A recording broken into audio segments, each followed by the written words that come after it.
गीता के श्लोक में भगवान श्री कृष्ण ने मनुष्य के शरीर को महज एक कपड़े का टुकड़ा बताया है, अर्थात एक ऐसा कपड़ा जिसे आत्मा हर जन्म में बदलती है। अर्थात मानव शरीर आत्मा का अस्थायी वस्त्र है जिसे हर जन्म में बदला जाता है। इसका आशय यह है कि हमें शरीर से नहीं उसकी आत्मा से व्यक्ति की पहचान करनी चाहिए। जो लोग मनुष्य के शरीर से आकर्षित होते हैं या फिर मनुष्य के भीतरी मन को नहीं समझते हैं, ऐसे लोगों के लिए गीता का यह उपदेश बड़ी सीख देने वाला है। जीवन का एकमात्र सत्य है, वो है मृत्यु। गीता सार में श्री कृष्ण ने कहा है कि हर इंसान के द्वारा जन्म मरण के चक्र को जान लेना बेहद आवश्यक है, क्योंकि मनुष्य के जीवन का मात्र एक ही सत्य है और वो है मृत्यु। क्योंकि जिस इंसान ने इस दुनिया में जन्म लिया है उसे एक दिन इस संसार को छोड़कर जाना ही है और यही इस दुनिया का अटल सत्य है। लेकिन इस बात से भी नहीं नकारा जा सकता है कि हर इंसान अपनी मौत से भयभीत रहता है। अर्थात मनुष्य के जीवन की अटल सच्चाई से भयभीत होना इंसान की वर्तमान खुशियों को भी खराब कर देता है।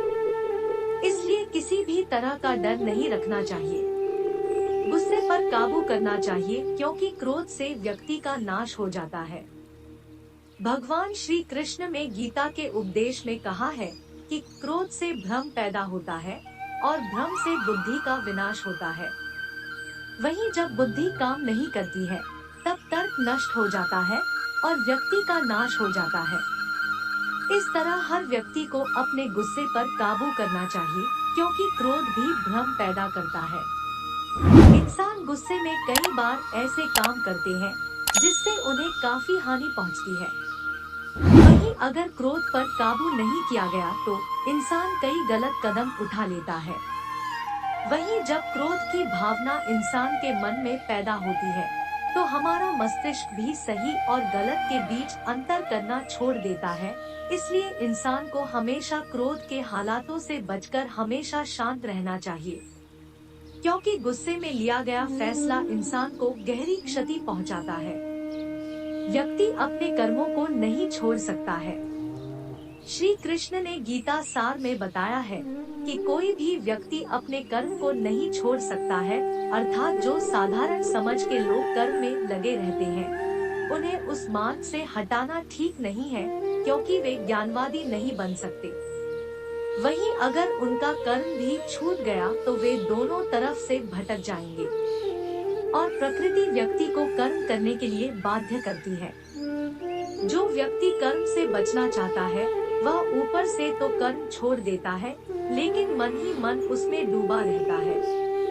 अर्थात जिस तरह व्यक्ति का स्वभाव होता है वह उसी के अनुरूप अपने कर्म करता है।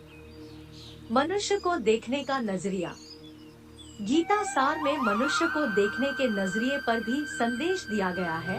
इसमें लिखा गया है, जो ज्ञानी व्यक्ति ज्ञान और कर्म को एक रूप में देखता है उसी का नजरिया सही है, और जो अज्ञानी पुरुष होता है उसे ज्ञान नहीं होने की वजह से वह हर किसी चीज को गलत नजरिए से देखता है। इंसान को अपने मन को काबू में रखना चाहिए। गीता सार में उन लोगों के लिए संदेश दिया गया है जो लोग अपने मन को काबू में नहीं रखते हैं, क्योंकि ऐसे लोगों का मन इधर उधर भटकता रहता है और उनके लिए वह शत्रु के समान काम करता है। मन व्यक्ति के मस्तिष्क पर भी गहरा प्रभाव डालता है।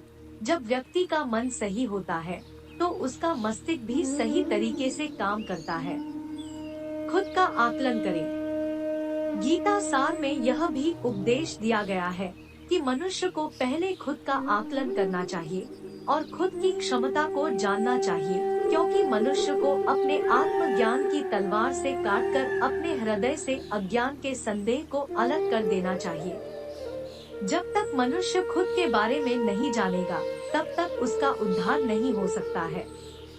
मनुष्य को खुद पर विश्वास करना चाहिए। श्रीमद् भगवत गीता में श्री कृष्ण ने उपदेश दिया है कि हर मनुष्य को खुद पर पूरा भरोसा रखना चाहिए, क्योंकि जो लोग खुद पर भरोसा करते हैं वह निश्चय ही सफलता हासिल करते हैं। वहीं इंसान जैसा विश्वास करता है वह वैसा ही बन जाता है। अच्छे कर्म करें और फल की इच्छा ना करें। जो लोग कर्म नहीं करते और पहले से ही परिणाम के बारे में सोचते हैं, ऐसे लोगों के लिए गीता सार का यह उपदेश बड़ी सीख देने वाला है। इसमें श्री कृष्ण ने कहा है कि इंसान को अपने अच्छे कर्म करते रहना चाहिए और यह नहीं सोचना चाहिए कि इसका क्या परिणाम होगा, क्योंकि कर्म का फल हर इंसान को मिलता है।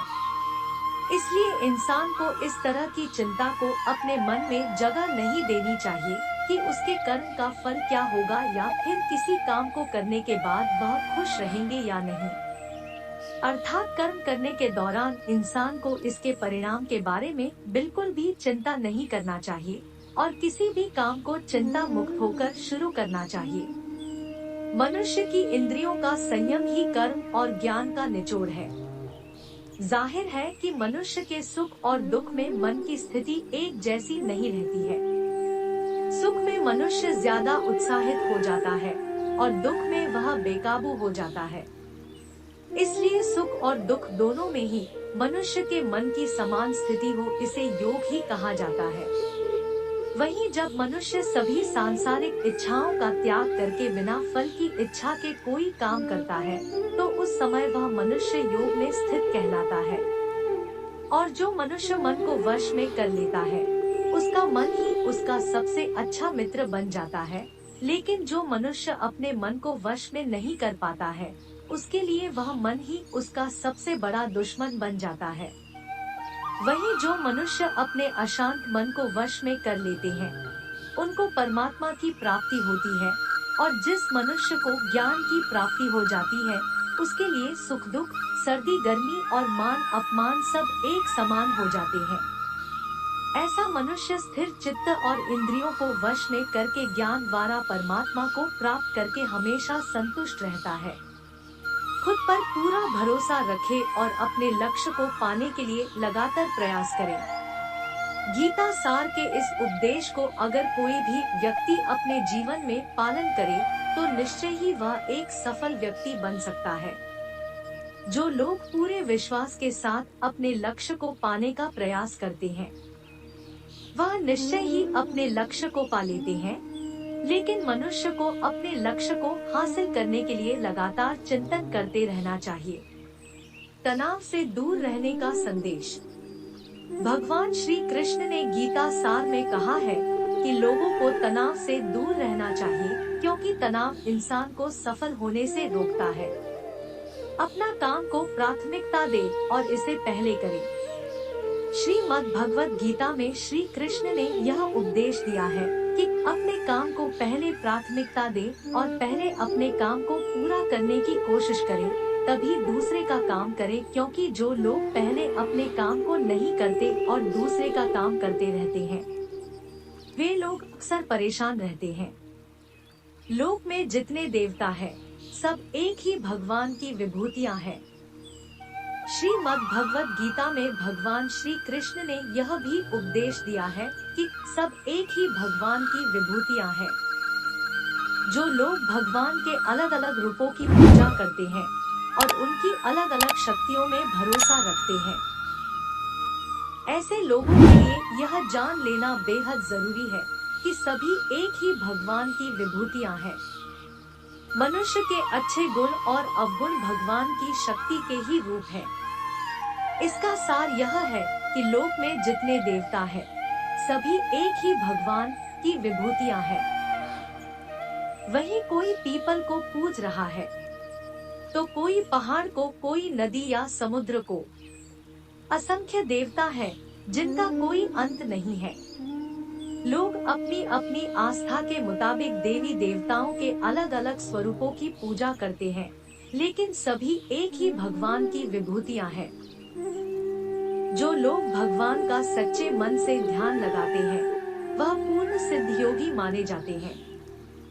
गीता सार में भगवान श्री कृष्ण ने यह भी उपदेश दिया है कि जो लोग सच्चे मन से भगवान की आराधना करते हैं और अपना पूरा ध्यान भगवान की भक्ति में लगाते हैं, वे लोग पूर्ण सिद्ध सिद्ध योगी माने जाते हैं। वहीं जो मनुष्य परमात्मा के सर्वव्यापी, अकल्पनीय, निराकार, अविनाशी, अचल स्थित स्वरूप की उपासना करता है और अपनी सभी इंद्रियों को वश में करके सभी परिस्थितियों में समान भाव से रहते हुए सभी प्राणियों के हित में लगा रहता है, उस पर ईश्वर की कृपा जरूर बरसती है। आपको बता दें कि गीता सार में महाभारत के युद्ध में भगवान श्री कृष्ण ने अर्जुन से कहा कि हे अर्जुन, अपने मन को मुझ में ही स्थिर कर और अपनी बुद्धि को मुझ में ही लगा। इस तरह तू निश्चित रूप से मुझ में ही हमेशा निवास करेगा। वहीं अगर तू ऐसा नहीं कर सकता है तो भक्तियों के अभ्यास द्वारा मुझे प्राप्त करने की इच्छा पैदा कर सकता है। इस तरह तू मेरे लिए कर्मों को करता हुआ मेरी प्राप्ति रूपी परम सिद्धि को प्राप्त करेगा। अपने काम को मन लगाकर करे और अपने काम में खुशी खोजे। जो लोग अपने काम को मन लगाकर करते हैं और अपने काम में खुशी ढूंढ लेते हैं, वे लोग निश्चित ही सफलता प्राप्त करते हैं। वहीं दूसरी तरफ कई लोग ऐसे भी होते हैं जो किसी काम को बोझिल समझकर उस काम को सिर्फ निपटाने की कोशिश करते हैं। ऐसे लोग किसी काम को ढंग से नहीं कर पाते हैं और अपने जीवन में पीछे रह जाते हैं। किसी भी तरह की अधिकता इंसान के लिए बन सकती है बड़ा खतरा। गीता सार में श्री कृष्ण ने यह बात कही है कि इंसान के लिए किसी भी तरह की अधिकता घातक साबित हो सकती है। जिस तरह संबंधों में कड़वाहट हो या फिर मधुरता, खुशी हो या गम, हमें कभी भी अति नहीं करनी चाहिए। जीवन में संतुलन बनाए रखना बहुत जरूरी है। जब तक मनुष्य के जीवन में संतुलन नहीं रहेगा, वह सुख से अपना जीवन व्यतीत नहीं कर सकेगा। अर्थात मनुष्य को जरूरत से ज्यादा कोई भी चीज करने से बचना चाहिए और अपनी जिंदगी में संतुलन बनाकर रखना चाहिए। स्वार्थी नहीं बने। श्री कृष्ण ने गीता सार में उन लोगों के लिए इस उपदेश के माध्यम से बड़ी सीख दी है जो लोग दूसरी की भलाई पर ध्यान नहीं देते और सिर्फ अपना मतलब साधने में लगे रहते हैं। उन लोगों का कभी भला नहीं होता। आपको बता दें कि इंसान का स्वार्थ उसे अन्य लोगों से दूर ले जाकर नकारात्मक हालातों की तरफ धकेलता है, जिसके चलते व्यक्ति अकेला रह जाता है। वहीं गीता में यह भी कहा गया है कि स्वार्थ शीशे में फैली धूल की तरह है, जिसकी वजह से व्यक्ति अपना प्रतिबिंब भी नहीं देख पाता। वहीं अगर आप चाहते हैं कि आप भी अपना जीवन खुशी पूर्वक व्यतीत करें, तो इसके लिए यह जरूरी है कि आप अपने स्वार्थ को कभी अपने पास नहीं आने दें, क्योंकि स्वार्थी मनुष्य दोस्ती भी सिर्फ अपना स्वार्थ निकालने के लिए करते हैं। ईश्वर हमेशा मनुष्य का साथ देता है। आपने अक्सर यह सुना होगा कि जिसका कोई नहीं होता उसका भगवान होता है। गीता सार में भी यह कहा भी गया है कि ईश्वर हमेशा मनुष्यों का साथ देता है। वहीं जब व्यक्ति इस प्रभावशाली सत्य को मान लेता है तो उसका जीवन पूरी तरह बदल जाता है। सृष्टि निर्माता ईश्वर ही है जो संपूर्ण जगत को चला रहा है। वहीं इंसान तो बस ईश्वर की हाथ की एक कठपुतली है। इसलिए इंसान को कभी अपने भविष्य या फिर अतीत की चिंता नहीं करनी चाहिए, क्योंकि हर विकट परिस्थिति में ईश्वर इंसान का साथ देता है और उसे मुश्किल से बाहर निकालता है। इसलिए हम सभी को ईश्वर पर भरोसा रखना चाहिए। संदेह की आदत इंसान के दुख का कारण बनती है। जिन लोगों में शक या संदेह की आदत होती है या फिर जो लोग जरूरत से ज्यादा शक करते हैं, ऐसे लोगों के लिए श्री कृष्ण ने गीता में कहा है कि पूर्ण सत्य की खोज या फिर संदेह की आदत इंसान के दुख का कारण बनती है, क्योंकि शक करना एक ऐसी आदत है जो कि मजबूत से मजबूत रिश्ते को भी खोखला कर देती है। वहीं जिज्ञासा होना भी लाजमी है, लेकिन पूरी तरह सत्य की खोज या फिर संदेह ही इंसान के दुख का कारण बनती है और शक करने वाले इंसान बाद में इसका पश्चाताप करते हैं। भगवान श्री कृष्ण के धारा श्रीमद् भगवत गीता में जो भी उपदेश दिए हैं अगर इन उपदेशों को लोग अपने जीवन में उतार ले तो वे निश्चित ही अपने जीवन में सफल हो सकते हैं। गीता सार के ये उपदेश वाकई एक सफल जीवन के निर्माण करने में अपनी अहम भूमिका निभाते हैं।